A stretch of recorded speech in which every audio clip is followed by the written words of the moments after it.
నమస్తే మిత్రులారా, చాలా మంది ఆస్పిరెంట్స్ అయితే అలా టీజీటీకి సంబంధించినటువంటి ఫలితాలు అనేటువంటిది 1:2 అనేటువంటిది ఎప్పుడు వస్తుందని చాలా మంది అడుగుతున్నారు. చూడండి, 100% అయితే 23 నైట్ అయితే రావడానికి అవకాశం అయితే ఉంది. 100% వస్తుందని నేనైతే అనుకుంటున్నాను. సో ఎనీహౌ మిత్రులారా, ఇప్పుడైతే మీకు హాల్ టికెట్ నెంబరు ఎవరైతే చాలా మంది తప్పేశాం సార్, ఏం చేయాలి సార్ అని అడుగుతూ ఉన్నారు, వాళ్ళందరికీ కూడా ఆప్షన్ వచ్చింది. కాబట్టి అసలు హాల్ టికెట్ నెంబర్కు ఎందుకు ఎడిట్ ఇచ్చారంటే, తప్పకుండా హాల్ టికెట్ నెంబర్ కరెక్ట్ ఉంటేనే మీ మార్క్స్ అనేటువంటిది ఆటోమేటిక్గా కంప్యూటర్ జనరేట్ చేసుకుంటుంది. కాబట్టి చాలామంది తప్పు ఇవ్వడానికి కూడా ప్రయత్నం జరుగుతూ ఉండొచ్చు. కాబట్టి హాల్ టికెట్ నెంబర్కు తప్పకుండా ఎడిట్ ఆప్షన్ అనేటువంటిది ఇవ్వడం అనేటువంటిది జరిగింది.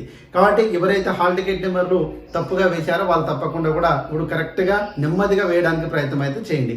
100% 23 కంపల్సరిగా 1:2 అనేటువంటిది టీజీటీకి సంబంధించినటువంటి లిస్ట్ అనేటువంటిది రావడం అనేటువంటిది జరుగుతుంది. ఇంకా చాలామంది ఈరోజు నేను వీడియో చేశాను, పీజీటీ 1:1లో ఉన్నటువంటి ఆస్పిరెంట్స్ తప్పకుండా మీరు టీజీటీకి సంబంధించినటువంటి జాబ్లో మీరు కొద్దిగా టాప్ మార్క్స్లో ఉంటే తప్పకుండా మీరు 100% మా యొక్క జాబ్ అనేటువంటిది మేము పీజీటీలోనే జాయిన్ అయితే మరికొంతమందికి అయితే అవకాశం అయితే వస్తుంది. కాబట్టి తప్పకుండా మీరు అలాంటి ఆలోచన చెయ్యండి అని మనం రిక్వెస్ట్ చేయడానికి ప్రయత్నం చేస్తే చాలామంది స్పందించారు, చాలామంది మెసేజ్లు కూడా మనకు పెట్టారు. సో వాళ్ళందరికీ థ్యాంక్స్. ఎందుకంటే సాటి నిరుద్యోగి యొక్క బాధను మీరు అర్థం చేసుకున్నందుకు. అదే రకంగా మీకు ఎలాంటి ఏం ఇన్ఫర్మేషన్ కావాలన్నా తప్పకుండా నేను ఇవ్వడానికి ప్రయత్నం చేస్తాను.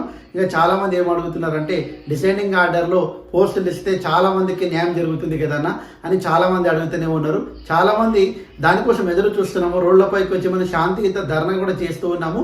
బట్ గవర్నమెంట్ దాదాపుగా పోస్టింగ్ ఇచ్చేటప్పుడు 100% ఇస్తుందని నేనైతే అనుకుంటున్నాను. అలా ఇవ్వాలని తప్పకుండా ప్రతి గురుకుల అభ్యర్థి కూడా కోరుకుంటున్నారు. కాబట్టి తప్పకుండా ప్రభుత్వం ఆ వైపున ఆలోచన చేస్తుందని తప్పకుండా అందరం కూడా మనస్ఫూర్తిగా కోరుకుంటున్నాము. కాబట్టి చాలామంది డిసెండింగ్ ఆర్డర్లో ఇస్తే జీవితాలు మారిపోతాయి. వాళ్ళకి కావాల్సింది ఒక పోస్టే కావచ్చు కాక, కానీ మనకు మాత్రం ఒక జీవితం.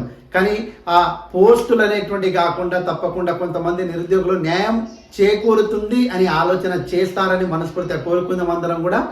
టీజీటీ సర్టిఫికేట్ వెరిఫికేషన్లో కావచ్చు, అదేవిధంగా మీరు మొదటి సంతకం పెట్టుకునేంత వరకు శ్రేణు ఇంగ్లీష్ క్లబ్ అనే యూట్యూబ్ ఛానల్ మీకు తోడుగా ఉంటుంది. స్కూల్ యొక్క టైమింగ్స్ ఏముంటుంది, శాలరీ ఎంత ఉంటుంది, ఫస్ట్ నెల జీతం ఎంత ఉంటుంది, అవన్నీ విషయాలు కూడా మన ఛానల్లో మీకు అందించాను. ఎలాంటి డౌట్స్ ఉన్న కామెంట్ రూపంలో తెలియజేయండి. తప్పకుండా మీ అందరికీ అందించడానికి ప్రయత్నం అయితే చేస్తాను. సో ఎనీహౌ మిత్రులారా, తప్పకుండా వీలైతే తమ్ము సింబల్ పైన ప్రెస్ చేసి లైక్ చేసి ఉంటారని మనస్ఫూర్తిగా కోరుకుంటూ, అదే రకంగా టీఎస్పీఎస్సీకి సంబంధించినటువంటి సర్టిఫికేట్ అనేటువంటిది కూడా రెడీ చేసి పెట్టుకోండి.